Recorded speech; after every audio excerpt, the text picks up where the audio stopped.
विभक्ति क्या आती है? तृतीया। अगला है निर। निर का अर्थ क्या होता है? अभाव। अभाव माने क्या होता है? वैसे कमी, किसी चीज की कमी होना, क्या होता है? अभाव। उसके बाद प्रति। प्रति का अर्थ होता है भीप्सा। क्या होता है? भीप्सा। परंतु जो भीप्सा है उस भीप्सा का मतलब क्या होता है? किसी शब्द को बार बार लगातार दो बार लेना, बार बार दो बार लेना। किसको लेना? जिसके साथ प्रति लगा हुआ उस शब्द को लेना, ना कि प्रति को दो बार। प्रति को दो बार लेना, प्रति जिस शब्द के साथ है उस शब्द को लगातार दो बार लेना क्या कहलाता है? भीप्सा। क्या कहलाता है? भीप्सा। जिस तरह अर्थ आपने ये बात देखी, ऐसी प्रति के अर्थ में प्रति का ही प्रयोग किया जाएगा, विग्रह करते हैं तो आप प्रति लिखिए, वैसे प्रति का अर्थ क्या होता है? भीप्सा। अन्य जगह तो बदलाव हो रहा है और इसमें नहीं हो रहा, क्योंकि प्रति का क्या होता है? भीप्सा। और भीप्सा का होता है उस शब्द को लगातार दो बार प्रयोग करना, लगातार दो बार प्रयोग करना। अगला है यथा। क्या है? यथा। और यथा का जो अर्थ है अनति क्रम में। क्या है? अनति क्रम में। ठीक है। विभक्ति बताइए आपको, अनुकूल को और निर, इनके योग में षष्ठी। कौन सी विभक्ति है? षष्ठी विभक्ति है। और सहयोग में तृतीया। सहयोग में तृतीया के सह साकम समम साधम। ठीक है। प्रति और यथा इन दोनों के योग में तृतीया विभक्ति। कौन सी है? तृतीया। उसके बाद समस्त पद की ओर चलते हैं तो यहाँ पर उदाहरण देखते हैं अनुरथम। क्या? अब सबसे पहले हमें करना है पहचान कि ये शब्द अव्ययभाव समास का उदाहरण है या नहीं। तो पहचान के लिए मैं बता रहा कि उसका पहला पद क्या होना चाहिए? अव्यय। क्या होना चाहिए? अव्यय। तो अनुअव्यय है या नहीं? उसके बाद जो समस्त पद है वह नपुंसक लिंग के एक वचन में होना चाहिए। क्या समस्त पद नपुंसक लिंग के एक वचन में है? तो ये अव्ययभाव समास का उदाहरण है। जब हमने ये पहचान लिया कि अव्ययभाव समास का उदाहरण है तो इसका जो विग्रह करने का तरीका बताया गया है आपको, उसे लगाएंगे। उसमें क्या बताया गया? जो आगे शब्द है वह पीछे जाएगा और पीछे शब्द है वह आगे आएगा, यानी यह आगे आएगा और यह पीछे। लेकिन कैसे? अव्यय पद के स्थान पर क्या प्रयोग होगा? वो कहाँ जाएगा? पीछे। तो इसका क्या अर्थ है? पश्चात और योग्य, दो अर्थ है। अब इनमें से कौन सा लगेगा यहाँ? तो ये वाला जो शब्द है रथ, ये संज्ञा है। कौन सी संज्ञा है? जाति है, व्यक्ति है, भाव है, कौन सी संज्ञा है? रथ जातिवाचक है तो उसके हिसाब से कौन सा आएगा? पश्चात। क्या अर्थ आएगा? पश्चात। ठीक है। इसमें पश्चात अर्थ आएगा तो वो तो जाएगा पीछे। कहाँ जाएगा? पीछे। और जो शब्द है संज्ञा शब्द उसमें लगेगी विभक्ति। क्या बताएगा आपको? विभक्ति लगा लिए। कौन सी विभक्ति लगेगी? अनु के योग में विभक्ति कौन सी है? इसमें अनु आया हुआ है तो अनु के योग में षष्ठी लगेगी। तो षष्ठी किसमें लगेगी? इस रथ शब्द किसमें लगेगी? तो रथ का षष्ठी राम की तरह रूप चलेगा, हर की तरह रूप चलेगा। अब नपुंसक लिंग है, रथ भी नपुंसक लिंग है, लेकिन प्रक्रिया से सप्तमी का बुजुर्ग वाले कैसे चलता है? तो फल का षष्ठी व्यक्ति एक वचन क्या होता है? कलश। रात का क्या होता है? तो रथ का क्या होगा? रथस। तो अनु का जो अर्थ है वह पश्चात या योग मतलब पीछे। अनु का वैसे अर्थ क्या होता है? पीछे। तो यहाँ पर अर्थ क्या निकलेगा? रथ के पीछे। क्या अर्थ निकलेगा? लेकिन हमें अर्थ नहीं आए तो जरूरी नहीं है कि आपका सब अर्थ आते ही हो। तो हमें तो ये देखना है कि अनु है क्या उसमें पहले समस्त पद नपुंसक लिंग एक वचन में है क्या। जब आप ये पहचान लो तो समझ लो कि आगे का शब्द पीछे और पीछे का शब्द आगे। जो पीछे वाला शब्द है उसको जब पहले लाएंगे तो उसमें विभक्ति लगेगी। अब कौन सी विभक्ति लगेगी? तो आपको ये ध्यान रखना है कि अनु के योग में षष्ठी है, उप के योग में षष्ठी है, निर के योग में षष्ठी है, सह के योग में तृतीया है, प्रति और यथा के योग में तृतीया। उसके बाद में शब्द रूप आने चाहिए। शब्द रूप आएंगे जब आप रूप चलाओ। तो यहाँ पर रथ में षष्ठी लगाते तो क्या बनेगा? रथस्य। क्या बनेगा? रथस्य। और पीछे क्या हो गया? पश्चात। अगर हमें ये करना होगा रथों के पीछे तो फिर बहुवचन का प्रयोग होगा। किसका? रथों के पीछे। तो रथ का बहुवचन क्या बनेगा? बालक का बाल का नाम, फल का फलानाम, राम का रामायणम, तो रथ का रथानाम। क्या होगा?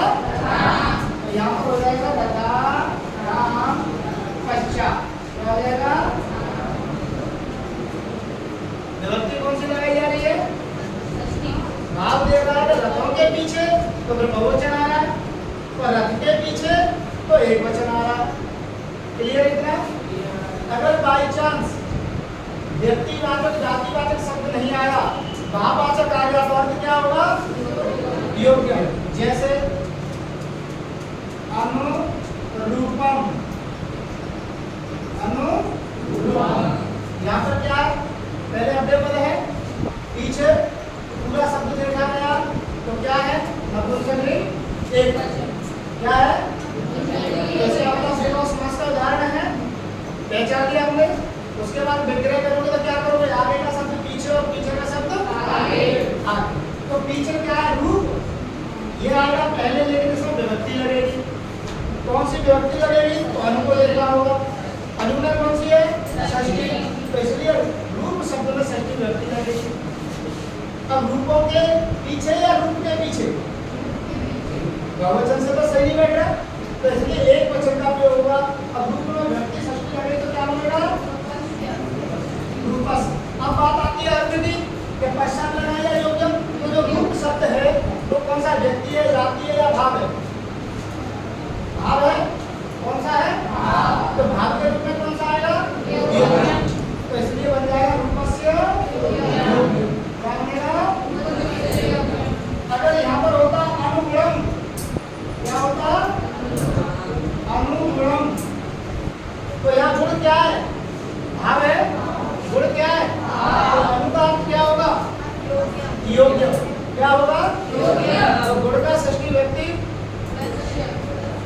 गुणस्य के गुणाना, गुणों के योग, तो गुणाना बहुवचन है। क्या होगा? गुणाना।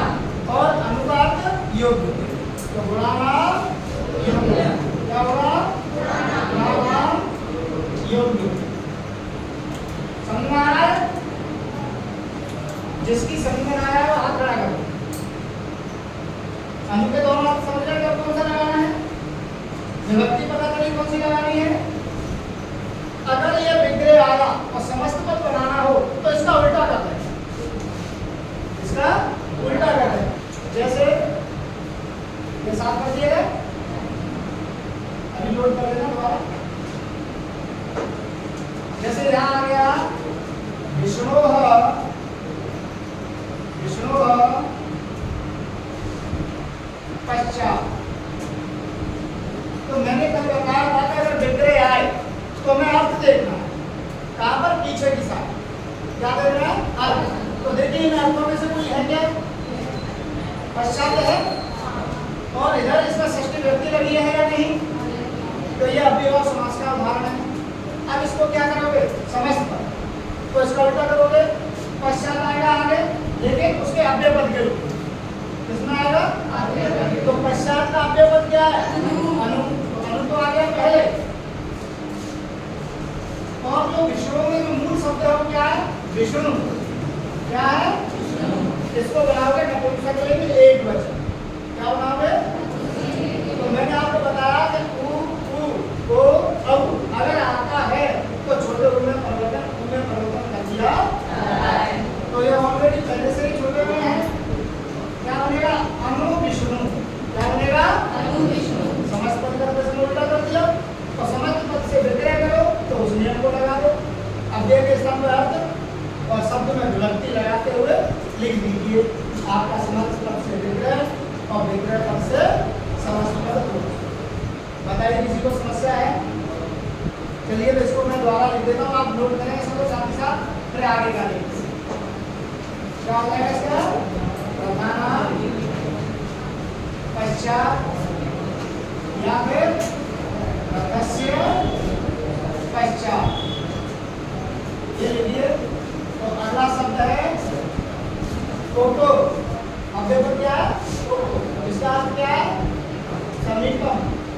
विभक्ति कौन सी आएगी? षष्ठी। तो जैसे आपके सामने शब्द लिखा हुआ है उपगम्यम, क्या लिखा हुआ है? उपगम्यम। तो हमें सबसे पहला काम क्या है? शब्द को पहचानना। तो यहाँ पर आपका नियम चल रहा है तो आपके दिमाग में जो भी भाव है परीक्षा में कभी होगा ना एक साथ कोई सा भी आ सकता है, तो वहाँ कैसे पहचानो? तो शब्द जो आए उसमें ये पहचानना पहले अव्ययपद है क्या, समर्थ पद नपुंसकलिंग एकवचन है क्या। जब ये लगे आपको है तो समझ लो कि अव्ययभाव समास का उदाहरण है। फिर उसको करो आगे का पीछे, पीछे का आगे।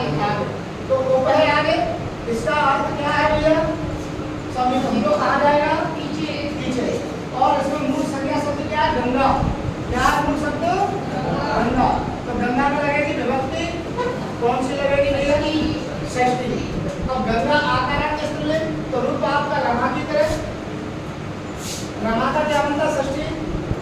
रमायाः, महिला का महिलायाः, रमा का रमायाः, ऐसे ही गंगा का गंगायाः। क्या बनेगा? गंगायाः। और अर्थ क्या है इसका? कहाँ जाएगा? पीछे। तो गंगायाः समीपम, क्या होगा? गंगायाः यानी गंगा के पास। समीप का मतलब क्या? निकट, पास। तो गंगा के पास। अगर इस गंगा की जगह कोई और शब्द आ रहा है तो उसमें षष्ठी लगा दी जाएगी। उप के साथ यदि आ रहा है तो उसमें क्या लग जाएगी? षष्ठी। जैसे उपप्रशम, उपरथम, रामम, यदि कोई भी शब्द आ जाए तो उसके साथ उस शब्द में षष्ठी लगानी है और उपका जो आता है उसको पीछे लिख दिया। अगर विग्रह आ जाता है, यदि विग्रह आएगा तो क्या करोगे? उस नियम को उल्टा कर दो कि अर्थ की जगह तो क्या लिख दोगे? अव्ययपद। और जो विभक्ति लगा हुआ शब्द है उसे नपुंसकलिंग में बना देंगे। जो कल मैंने बताया था कि यदि संज्ञा शब्द के अंत में आ और आ है तो किसमें बदल दिया जाएगा? अम। किसमें बदल दिया जाएगा? और ई ए आई है तो किसमें बदल दिया जाएगा? ई में। और उ और ओ है तो किसमें बदल दिया जाएगा?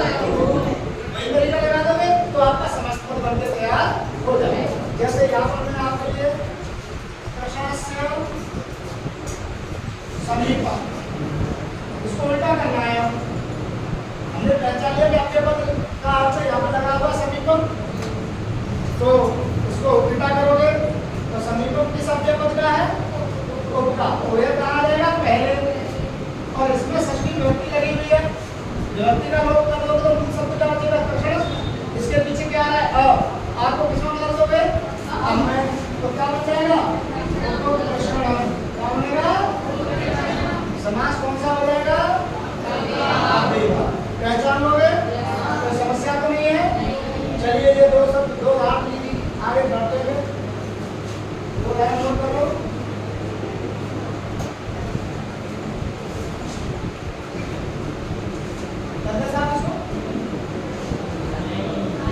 चलिए आगे है, जैसे आ गया शब्द आ गया सचित्रम। क्या आ गया? पहले क्या दे रखा है इसमें? सब अव्ययपद है। समस्त पद किसमें है? नपुंसकलिंग एकवचन। किसमें है? तो इसमें कौन सा समास हुआ? अव्ययभाव। तो सा का अव्ययपद क्या है? सा का अपना इसका अर्थ क्या है? कहाँ जाएगा? पीछे। और चित्र शब्द में विभक्ति कौन सी लगेगी? तृतीया। तृतीया। तो चित्र और फल, फल का फल है, चित्र का चित्र। क्या बनेगा? चित्र। तृतीया विभक्ति लगेगी और पहले लिखा जाएगा क्या बनेगा? चित्र। और सा का जो अर्थ है वो पीछे लिख दिया जाएगा शब्द सहिता। तो क्या विग्रह हुआ? चित्र सहिता। विग्रह क्या हुआ? चित्र सहिता। आया समझ में? यहाँ तक अनु, उप और स तीनों अव्ययपदों का क्लियर हुआ। समस्या हो तो बोलो, हाथ खड़ा करो। नहीं है कोई समस्या?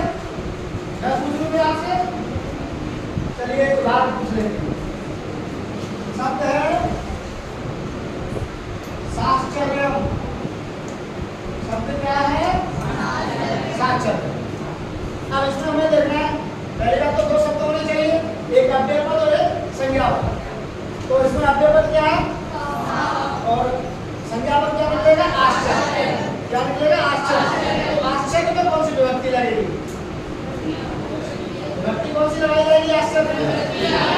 क्यों? क्योंकि स अव्ययपद आया हुआ सा के योग में कौन सी आती है तृतीया। तो आश्चर्य की तृतीया क्या बनेगी? आश्चर्य और पहले लिखा जाएगा क्या बनेगा आश्चर्य ठीक है। और सा का अव्ययपद तो सा अव्ययपद तो उसका अर्थ क्या हो जाएगा सहायता। सहायता आश्चर्य यानी सा के साथ जो भी पद आए और वह नपुंसक एकवचन में हो तो अव्ययभाव है और उसमें तृतीया लगाओ और पहले लिखो। और सा का अव्यय जो अव्ययपद है सा उसका अर्थ पीछे लिख दिया जाए। आपका विग्रह पूरा समझ में आया ये वाला? आगे बढ़े देखिए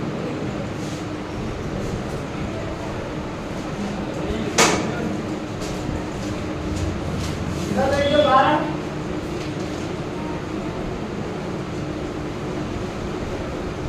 मेरे मच्छर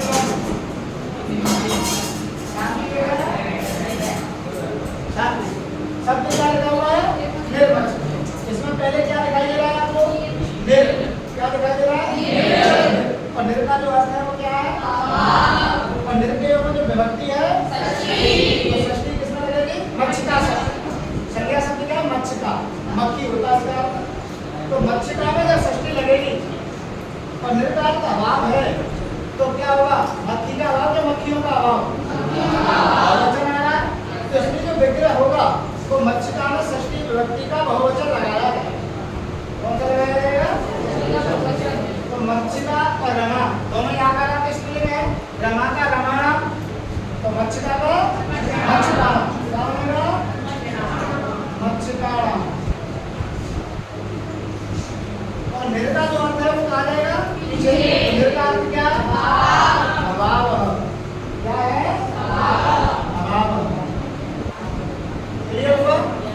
अब एक उदाहरण और तुम्हारे एक बार निर्धन निर्धनम क्या होगा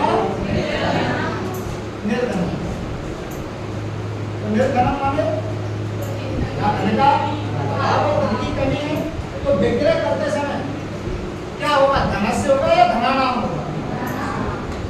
धनानाम मतलब बहुवचन होगा तो धन का अभाव धन का अभाव धन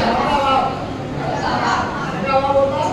तो इसलिए वचन कौन सा प्रयोग हो रहा है एक वचन तो इसलिए धनानाम नहीं होगा।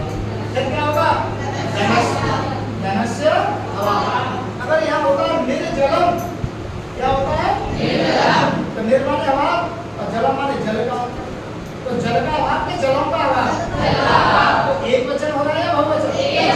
इसलिए निर्जलम में जलस्य अभाव क्या होगा जलस्य अभाव। अगर होता निर्जलम तो निर्माण अभाव और जल माने व्यक्ति तो लोगों का अभाव व्यक्तियों का अभाव तब तो क्या होगा जनानाम अभाव।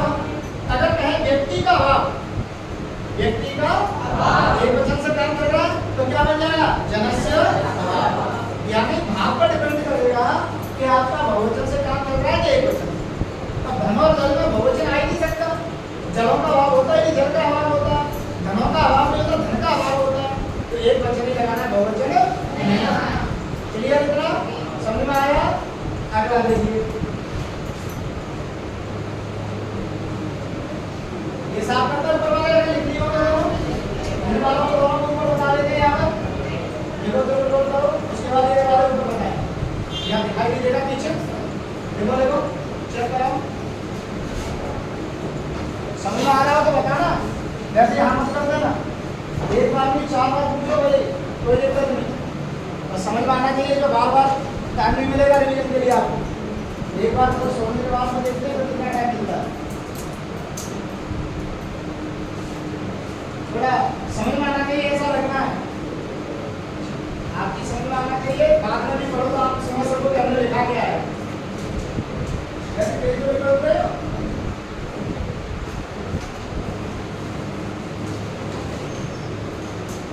प्रति का अर्थ क्या बताया हिंसा।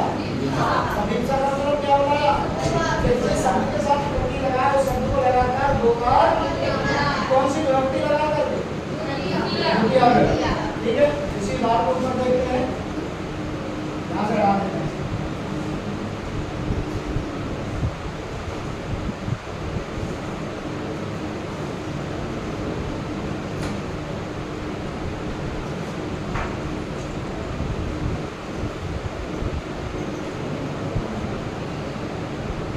यहाँ पर आ गया शब्द प्रतिदिनम। अब किसके साथ लगाया प्रति? तो दिन शब्द को कितनी बार लिखोगे? दो बार लिखोगे, तो क्या बनेगा? दिनम दिनम प्रति। क्या बनेगा? अगर प्रतिदिनम नहीं है, प्रत्येकम शब्द है। क्या शब्द है? प्रत्येकम। तो क्या बनेगा? पहले आपको विच्छेद आना चाहिए, शब्द निकालना आना चाहिए, तो अपने आप बना लोगे। प्रत्येकम, प्रति प्लस एक, दो शब्द हो गए। पूर्व पद और उत्तर पद, प्रति तो पीछे जाएगा, और शब्द जो एक है उसको लगातार दो बार लिखना है। वो भी विभक्ति कौन सी लगाते? द्वितीया। एकम, एकम प्रति। अगर प्रतिपलम तो पलम पलम प्रति, प्रतिकालम तो कालम कालम प्रति, प्रतिकाल कालम काल। यानी जिस शब्द के साथ प्रति लगाए उस शब्द को लगातार दो बार लिखिए, द्वितीय विभक्ति लगा करके, और अंत में क्या लिखना है? प्रति। आपका प्रति वाला भाग पूरा हो। प्रति के बाद अगला यथा। कौन सा है? यथा का अर्थ क्या बताया है? अनतिक्रम्य। क्या है? अनतिक्रम्य। यथा अनतिक्रम्य। विभक्ति कौन सी बताई गई है? द्वितीया।